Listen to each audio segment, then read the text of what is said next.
अस्सलाम वालेकुम प्यारे बच्चों। बुरहान मुंबई महानगर पालिका के वीटीसी क्लास में मैं आप तमाम ही बच्चों का तहे दिल से इस्तकबाल करता हूं, खैर मकदम करता हूं। आइए हम अपने लेसन की तरफ बढ़ते हैं। अस्सलाम वालेकुम प्यारे बच्चों, मैं आप लोगों के सामने फिर हाजिर हुआ हूँ एक नए सबक के साथ। आज हम देखेंगे जमात हफ्तुम का मजमून तारीख और सबक मराठों की जंग आज़ादी। इस सबक में हम मराठों की जंग आज़ादी के बारे में देखेंगे कि किस तरह से उन्होंने मुगलों से और दूसरे जो पुर्तगाली सिद्दियों वगैरह से लड़कर किस तरह से आज़ादी हासिल की, यानी अपना स्वराज कायम किया। इन तमाम के बारे में हम इस सबक में जानकारी हासिल करेंगे। छत्रपति शिवाजी महाराज के इंतकाल के बाद छत्रपति संभाजी महाराज और छत्रपति राजाराम और महारानी ताराबाई, इनके अंडर में यानी इन लोगों की रहनुमाई में मराठों ने काफ़ी लड़ाई की और ये लड़ाई तकरीबन 27 बरसों तक चली। उसके बाद उन्होंने मुगलों से यानी ये जंग जीती, ऐसा यहाँ पर कहा जाता है, और कई फतूहात उन्होंने हासिल की। ये जंग आज़ादी भारत की तारीख का एक वलवला अंगेज़ और रोशन अहद है, ऐसा माना जाता है। यहाँ पर आप लोग तस्वीर में सब देख रहे होंगे कि छत्रपति शिवाजी महाराज है, फिर उनके बाद छत्रपति संभाजी महाराज, फिर छत्रपति राजाराम और महारानी ताराबाई। इन तमाम लोगों की क़यादत में जो है तो ये जंगें हुई। और यहाँ पर एक लफ्ज़ दिया गया है जिसको कहा जाता है मराठा। मराठा के मानी होता है मराठी बोलने वाले और महाराष्ट्र के रहने वाले लोग। यहाँ पर बताया गया है कि मराठा किसे कहते हैं। साथ ही साथ आप लोगों को एक चीज़ भी करना है। करना क्या है? एक किरदार निभाना है। जैसे मैं संभाजी बोल रहा हूँ, संभाजी राजे का किरदार निभाकर अदाकारी करना है। आप लोग तो अदाकारी करते ही रहते हो, एक्टिंग जिसको कहते हैं हम लोग। किसी भी कैरेक्टर की आप लोग कर सकते हो, तो इसी तरह संभाजी महाराज की भी आप लोगों को करना है। यूट्यूब पर भी आप लोग देख सकते हैं गाइडेंस के लिए। तो ये बात यहाँ पर दिखाई गई है। आगे हम देखेंगे छत्रपति संभाजी महाराज, इनके बारे में। छत्रपति संभाजी महाराज 14 मई 1657 को पुरंदर के किले में पैदा हुए थे। और छत्रपति संभाजी महाराज जो है वो शिवाजी महाराज के बड़े बेटे थे। ये आप लोगों को याद रखना है। यहाँ पर ये बात भी आप लोगों को याद रखना है कि छत्रपति शिवाजी के दो बेटे थे, एक संभाजी महाराज और एक राजाराम, है ना। तो संभाजी महाराज जो है तो उनके बड़े बेटे थे। और शिवाजी महाराज के बाद संभाजी महाराज को जो है तो छत्रपति बने, उनको तख्त पर बैठाया गया। इस वक्त मराठों की जो लड़ाई थी वो मुगलों से जारी थी। ऐसी हालत में शहंशाह औरंगज़ेब के बेटे शहज़ादा अकबर ने अपने वालिद के खिलाफ बगावत कर दी। यानी शहज़ादा अकबर ने शहंशाह औरंगज़ेब के खिलाफ बगावत कर दी। शहंशाह ने इस बगावत को फ्रू कर दिया। इसके बाद शहज़ादा अकबर जुनूब में संभाजी महाराज की पनाह में आ गए। उन्हें शिकस्त देने के लिए खुद शहंशाह औरंगज़ेब 1682 में जुनूबी भारत आए। इनके साथ बेशुमार फौज और ताकतवर तोप खाना था। उन्होंने जंजीरा के सिद्दियों को भी मराठों के खिलाफ मौर्य का आरा होने को कहा। पुर्तगालियों को भी उन्होंने अपने साथ मिला लिया, जिसकी वजह से संभाजी को एक साथ कई दुश्मनों का सामना करना पड़ा। यहाँ पर मुगलों के बारे में भी बताया गया है कि शहंशाह औरंगज़ेब की उस वक्त हुकूमत थी। उनका लड़का था शहज़ादा अकबर। तो शहंशाह औरंगज़ेब और अकबर के दरमियान जो है तो लड़ाई हो जाती है और शहज़ादा अकबर बगावत कर देता है अपने बाप के खिलाफ, और औरंगज़ेब उस बगावत को ख़त्म कर देते हैं। तो शहज़ादा अकबर जो है वो छत्रपति संभाजी की पनाह में आ जाते हैं। तो ये तमाम बातें जो है तो यहाँ पर बताई गई है। फिर शहंशाह औरंगज़ेब जुनून में खुद जो है तो अपने बेटे की बगावत को कुचलने के लिए आते हैं, और वो पुर्तगालियों को, सिद्दियों को भी जो है तो मराठों के खिलाफ लगा देते हैं। तो ये बातें जो है तो बताई गई है यहाँ पर। छत्रपति संभाजी महाराज के आगे यानी उनके सामने शिवाजी महाराज की मौत के बाद ये पहला मरहला था कि वो जो है तो जंग का ये पहला मरहला था। शिवाजी ने अपने दौर में ही उन्हें लश्करी मुहिमों और मुल्की कामकाज संभालने की तालीम दी थी। उम्र के 14वें बरस से ही वो मुल्क का कामकाज और फौजी मामलात में अमल दखल देते रहते थे। वली अहदी के ज़माने में ही वो मुग़लों और आदिल शाही के कई इलाकों पर हमले कर चुके थे। यानी संभाजी महाराज को पहले से इल्म तो था, लेकिन ये पहला उनका जंग आज़ादी का मरहला था। और इनकी तारीफ में फ्रांसीसी सയ്याह जो फ्रांस से आया था वो कहता है, उसका नाम है एबे कैरे, लिखता है अपनी किताब में कि ये वली अहद कमसिन होते हुए भी हौसलामंद और अपने बाप के शाया निशान बहादुर है। यानी वो संभाजी महाराज की तारीफ करता है और लिखता है कि ये बहुत ही हौसलामंद है और अपने बाप की तरह जो है तो शाया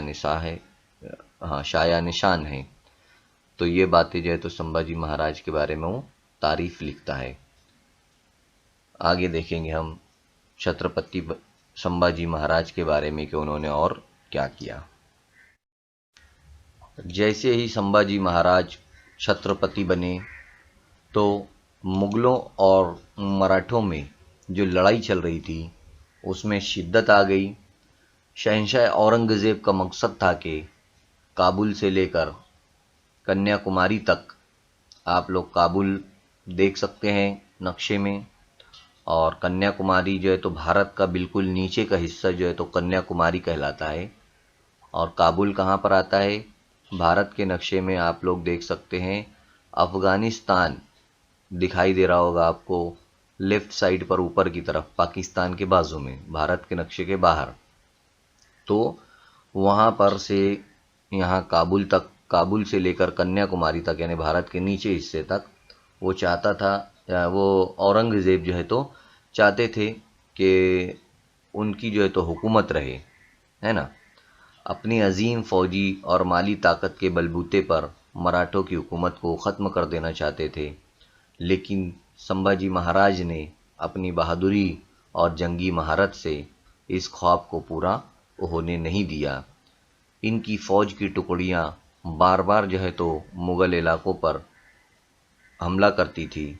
शहंशाह के फ़ौजी तवील अरसे तक कोशिश करने के बावजूद भी नासिक के नज़दीक मराठों के राम सीज किले को हासिल नहीं कर पाए। इस तरह संभाजी ने औरंगज़ेब को तंग कर दिया। तैश में आकर उन्होंने अहद किया कि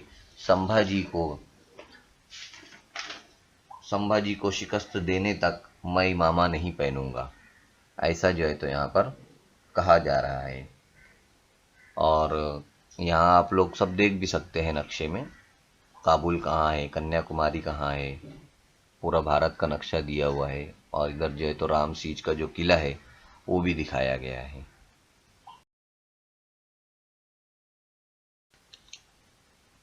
क्या आप जानते हैं, ऐसा सवाल जो है तो ये लड़का कर रहा है, तो क्या आप जानते हैं, क्या नहीं जानते आप, वो देखना है हमें। मराठों की किले हासिल कर लेने पर इनकी हुकूमत का खात्मा हो जाएगा। इस ख्याल के तहत औरंगज़ेब ने नासिक के नज़दीक रामसीज किले का मुहासरा कर लिया, यानी उस किले को जो है तो उन्होंने घेर लिया कि अगर मराठा किले को कब्जे में ले लिया जाएगा तो मराठा हुकूमत ख़त्म हो जाएगी। इस गर्ज से औरंगज़ेब की फ़ौज की तादाद भी बहुत ज़्यादा थी और मराठों की फ़ौज की तादाद कम, लेकिन मराठों ने किले को बचाने के लिए इंतहाई कोशिश की। मुहासरा 5 साल तक चला। मुट्ठी भर मराठा फ़ौज की ये हिम्मत बेमिसाल थी। औरंगज़ेब को इस बात का एहसास हुआ कि मराठों से लड़ना निहायत मुश्किल काम है, यानी 5 साल तक एक किले को घेर लेने के बाद भी वो किले को कब्ज़े से आज़ाद कब्ज़ा जो है तो नहीं कर पाए। तो ये देखकर औरंगज़ेब ने ये सोचे कि निहायत मुश्किल काम है कि हम मराठों से लड़ें। अब हम सिद्दियों के खिलाफ जो छत्रपति शिवाजी महाराज की मुहिम थी, उस मुहिम को जो है तो देखेंगे। जंजीरा के सिद्दी, आप लोग जंजीरा का किला यहाँ पर देख सकते हैं। वहाँ के जो सिद्दी थे वो मराठा हुकूमत के लिए मुश्किलात पैदा कर रहे थे। वो हमले करके आतिशज़नी करते थे, लूटपाट करते थे और बहुत ज़्यादा ज़्यादती करते थे। सभासद ने इनका जिक्र यूँ किया है, देखो यहाँ पर सभासद की एक बखर है यानी खबर है। उस किताब में जो है तो उन्होंने जिक्र किया है कि घर में जैसे चूहे, मुल्क में वैसे सिद्दी, ऐसा जो है तो यहाँ पर बताया गया है, ऐसा वो कहते हैं। और संभाजी महाराज ने 1682 में सिद्दियों के खिलाफ जो है तो मुहिम शुरू की थी, यानी उनके खिलाफ लड़ाई शुरू की थी। उन्होंने क्या किया, सिद्दियों के दिंडराजपुरी का जो किला है वहाँ पर उसका मुहासरा कर लिया, उसे घेर लिया। साथ ही साथ जंजीरा के किले पर भी तोपों से हमला किया, ज़बरदस्त हमला किया। लेकिन इस दौरान मुग़लों की फ़ौज ने स्वराज पर हमला कर दिया, जिसकी वजह से संभाजी को जंजीरा की मुहिम अधूरी छोड़कर वापस आना पड़ा, है ना। यहाँ पर दंडराजपुरी और जंजीरा का किला आप लोगों को नज़र आ रहा है। वहाँ पर संभाजी महाराज ने हमला कर दिया, लेकिन उसी वक्त मुग़लों ने जो स्वराज था यानी महाराष्ट्र और उसके आसपास का इलाका, वहाँ पर उन्होंने वह हमला कर दिया मुग़लों ने। इसलिए छत्रपति संभाजी महाराज को ये जो मुहिम थी वो अधूरी छोड़कर सिद्दियों के खिलाफ वापस आना पड़ा। अब सिद्दियों के खिलाफ मुहिम के बाद पुर्तगालियों के खिलाफ भी जो है तो संभाजी महाराज ने मुहिम को जो है तो शुरू की। गोवा के पुर्तगालियों ने संभाजी के खिलाफ मुग़लों से मुसाहलत कर ली थी। गोवा आप लोग पहली शक्ल में जो भारत का नक्शा आप लोगों को नज़र आ रहा है, नीचे की तरफ एक गोल दायरा बना हुआ है, तो वहाँ पर गोवा है। वहाँ के जो पुर्तगाली थे उन्होंने मुग़लों से हाथ मिला लिया था मराठों से लड़ने के लिए, और जिसकी वजह से संभाजी ने सोचा कि अब इनको सबक सिखाने का वक्त आ गया है, और उन्होंने 1683 में पुर्तगालियों की रेवदंडा बंदरगाह पर हमला कर दिया, है ना। रेवदंडा बंदरगाह एक बंदरगाह है, वो जो पुर्तगालियों की थी, वहाँ पर संभाजी ने हमला कर दिया। और इसी तरह जवाबन पुर्तगालियों ने गोवा की सरहद पर मराठों के किले फोंडा का मुहासरा कर लिया। फोंडा का किला आप लोगों को दिख रहा है, वहाँ पर जो है तो पुर्तगालियों ने जो है तो मुहासरा कर लिया, इस किले को जो है तो घेर लिया। क्यों घेर लिया? क्योंकि संभाजी ने रेवदंडा बंदरगाह पर हमला किया था, तो उसके बदले में इन्होंने फोंडा किला पर मुहासरा कर लिया, यानी उसे घेर लिया। मराठों ने मुहासरा तोड़कर गोवा पर चढ़ाई कर दी। गोवा आप लोग देख सकते हैं, वहाँ पर मराठों ने वापस हमला कर दिया, और इस लड़ाई में यसाजी कनक ने बहादुरी का मुजाहरा किया। यसाजी कनक तस्वीर में देख रहे हैं आप, उन्होंने जो है तो इसमें बहादुरी से लड़ा उन्होंने। इस लड़ाई में पुर्तगाली गवर्नर भी जख्मी हुए, उसे पसपा होना पड़ा। संभाजी ने इसका पीछा किया, पुर्तगाली बड़ी मुसीबत में पड़ गए। इस दौरान संभाजी को मुगलों के जुनूबी कोंकण पर हमला करने की खबर मिली। जुनूबी कोंकण आप लोगों को नज़र आ रहा होगा। तो अब पुर्तगालियों पर हमला करने के लिए आए तो वापस जो है तो मुगलों ने फिर कोंकण के जुनूबी हिस्सा, यानी कोंकण का जो ब्लू कलर का हिस्सा नज़र आ रहा है उसमें नीचे का जो हिस्सा है वो जुनूबी हिस्सा है, तो वहाँ पर मुगलों ने हमला कर दिया। ऐसी खबर संभाजी महाराज को मिली और संभाजी महाराज गोवा की हाथ आई हुई फतेह छोड़कर वापस जो है तो मुगलों से लड़ने के लिए वापस आए। अब हम देखेंगे आदिल शाही और कुतुब शाही हुकूमतों का खात्मा। शहंशाह औरंगज़ेब को, जैसा कि तस्वीर में आप लोगों को नज़र आ रहे हैं, उनको मराठों के खिलाफ जो लड़ाई चल रही थी उसमें कामयाबी नहीं मिल पा रही थी, इसलिए उन्होंने अपना रुख आदिल शाही हुकूमत और कुतुब शाही हुकूमत की तरफ जो है तो उन्होंने कर दिया और आदिल शाही हुकूमत और कुतुब शाही हुकूमत को जो है तो ख़त्म करना जो है तो शुरू कर दिया, जिसकी वजह से इनकी जो दौलत थी, आदिल शाही और कुतुब शाही की जो दौलत थी वो औरंगज़ेब को मिल गई और इनकी ताकत में मज़ीद इजाफ़ा हो गया। और इसके बाद वो दोबारा मराठों से लड़ने के लिए जो है तो उन्होंने कमर बांध ली। उन्होंने स्वराज के इलाकों पर चारों तरफ से हमले किए। मुग़ल फ़ौज का मुकाबला करते हुए जो सिपह सालार थे हम्बीर राव मोहिते, वो उनकी जो है तो मारे गए, उनकी जो है तो मौत हो गई, जिसकी वजह से संभाजी की फ़ौजी कुव्वत कमज़ोर हो गई। ये बातें यहाँ पर बताई गई है कि शहंशाह औरंगज़ेब ने जो है तो आदिल शाही कुतुब शाही हुकूमतों का खात्मा किया और हम्बीर राव को जो है तो मौत हो गई। अब हम यहाँ पर देखेंगे संभाजी महाराज का मुल्की कामकाज। सिर्फ संभाजी महाराज जंग को जीता ही नहीं करते थे, बल्कि वो मुल्क के निज़ाम को बेहतर चलाने के लिए बेहतरीन काम भी जो है तो किया करते थे।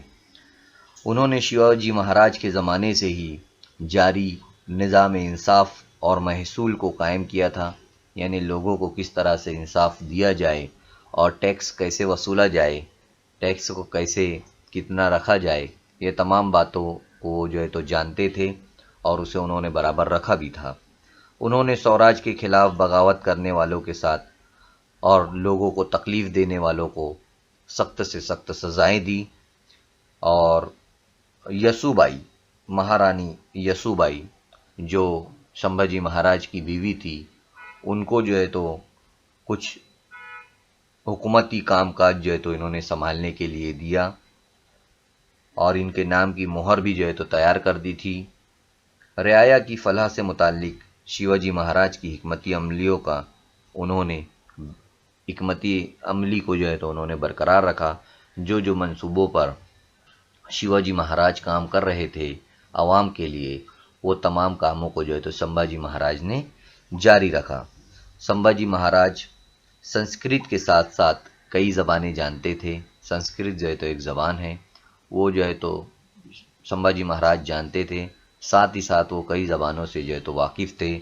उन्होंने किताबों को बहुत अहमियत दी, किताबों को पढ़ते भी थे और उन्होंने किताबें लिखी भी।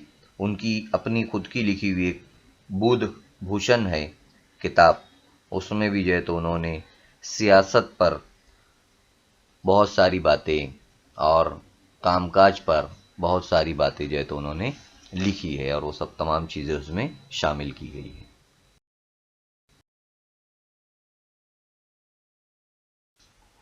एक छोटा बच्चा जो आपकी तरह ही है, वो यहाँ पर पूछ रहा है, क्या आप जानते हैं?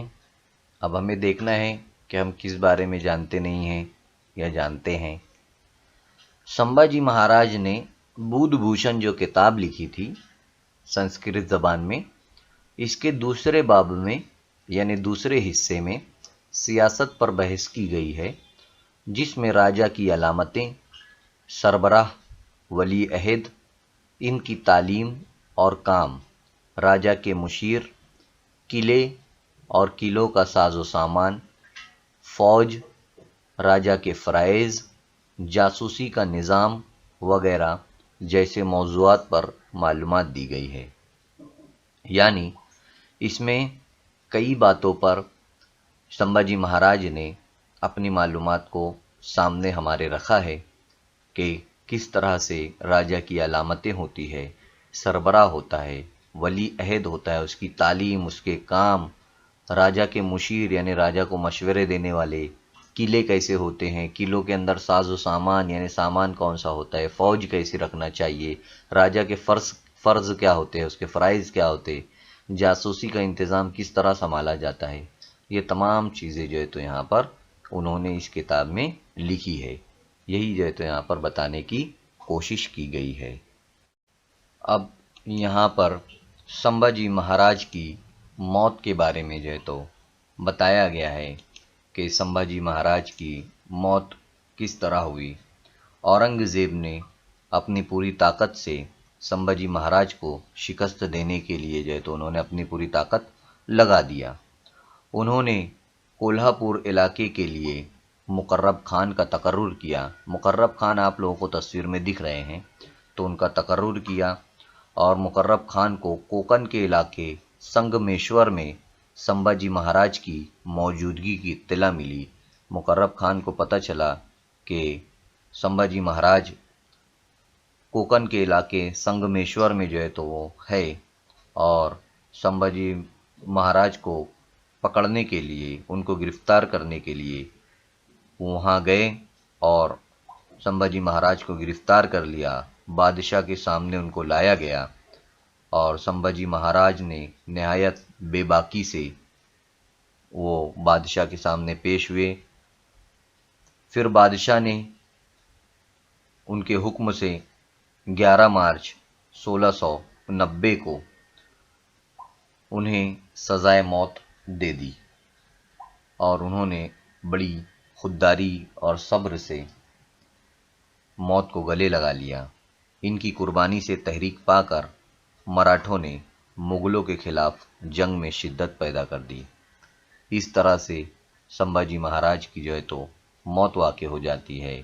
मुकर्रब खान उनको पकड़ कर लाते हैं और औरंगज़ेब जो है तो उनके हुक्म से जो है तो संभाजी महाराज की मौत हो गई। ये बातें यहाँ पर जो है तो बताई गई है। संभाजी महाराज बड़े बहादुर थे, उन्होंने बड़ी बेबाकी से मौत का सामना किया और बादशाह से भी वो बड़े बेबाकी से पेश आए। अब छत्रपति संभाजी के इंतकाल के बाद छत्रपति राजाराम को जो है तो जो उनके दूसरे बेटे थे उनको जो है तो छत्रपति बनाया गया और छत्रपति राजाराम महाराज 24 फरवरी 1670 को किला रायगढ़ में पैदा हुए थे। होता क्या है वो तमाम चीज़ें हम देखते हैं कि औरंगज़ेब को महसूस होने लगा था कि अब मराठा इलाकों पर कब्ज़ा करने का ख्वाब पूरा हो सकता है। यानी संभाजी का जब इंतकाल हुआ तो उसके बाद औरंगज़ेब को ऐसा लगा कि अब मराठा इलाकों पर कब्ज़ा करने का जो उनका ख्वाब था वो पूरा हो जाएगा। इसलिए उन्होंने रायगढ़ किले का मुहासरा कर लिया, है ना, और जुल्फ़िकार खान को वहाँ पर रवाना किया कि रायगढ़ का किले का जो है उसे घेर लो। उस किले के अंदर कौन कौन था वो हम देखते हैं। उस किले के अंदर उस वक्त राजाराम महाराज थे, इनकी बीवी महारानी ताराबाई, जैसा कि आप लोग तस्वीर में देख सकते हैं। राजाराम है और उनकी बीवी ताराबाई है। राजाराम शिवाजी महाराज के दूसरे बेटे थे। शिवाजी महाराज के पहले बेटे संभाजी महाराज थे जिनका इंतकाल हो चुका था। साथ ही साथ में संभाजी महाराज के इंतकाल के बाद यसुबाई भी जो उनकी बीवी थी, संभाजी महाराज की बीवी थी यसुबाई, वो भी उस किले में ही थी। और यसुबाई का जो लड़का था शाहू महाराज, वो भी उस वक्त उस किले में मौजूद थे। यानी ये माँ और बेटे भी थे और ये मियाँ और बीवी भी थे। तो इस तरह से ये चारों इस किले में उस वक्त मौजूद थे। इन चारों का एक साथ रहना, एक ही जगह पर रहना जो है तो खतरे से खाली नहीं था। इसलिए यसुबाई ने इस मौके पर बेमिसाल शुजाअत का मुजाहरा किया। उन्होंने किसी भी हालत में मुगलों के कब्ज़े में ना जाने का जो है तो फैसला किया और रायगढ़ किले पर कुछ अहम सियासी फैसले किए, जिनके मुताबिक ये तय पाया गया कि राजा राम महाराज रायगढ़ के मुहासरे से बाहर निकल जाए और ज़रूरत पड़ने पर दूर दराज के मुकाम जिंजी चले जाए। ऐसा फैसला हुआ कि राजा राम मोहन राय को यहाँ से राजा राम जो महाराज है उनको यहाँ से जो है तो निकाला जाए मुहासरे से किसी भी तरह से, और जिंजी के मुकाम पर वो चले जाएं। इसी तरह ये भी तय किया गया कि महारानी यसुबाई अपनी क़यादत में रायगढ़ की लड़ाई जारी रखे। यसुबाई, जैसा कि आपको पता है, यसुबाई जो तो संभाजी महाराज की बीवी थी। वो अपनी क़यादत में यहाँ पर लड़ाई जारी रखे रायगढ़ के किले में मुगलों से। ये यहाँ पर फैसला किया गया और यसुबाई ने अपने बेटे को छत्रपति ना बनाते हुए राजा राम को छत्रपति बनाने का फैसला किया। ये भी उनका एक बहुत ही अहम फैसला था कि उनके बेटे यानी कौन, शाहू महाराज को उन्होंने उस वक्त राजा नहीं बनाया, बल्कि संभाजी महाराज के भाई यानी राजा राम को उन्होंने छत्रपति बनाया। ये उनका बहुत अहम फैसला था और इस फैसले से स्वराज से इनकी मोहब्बत और अपने मुफाद की कुर्बानी की उम्दा मिसाल है। उन्होंने अपने बेटे की जान की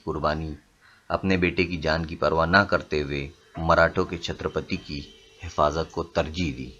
यानी उन्होंने अपने बेटे को यहाँ से नहीं निकाला, बल्कि छत्रपति राजा राम को जो है तो यहाँ से निकलने के लिए कहा ताकि उनकी हिफाजत हो जाए।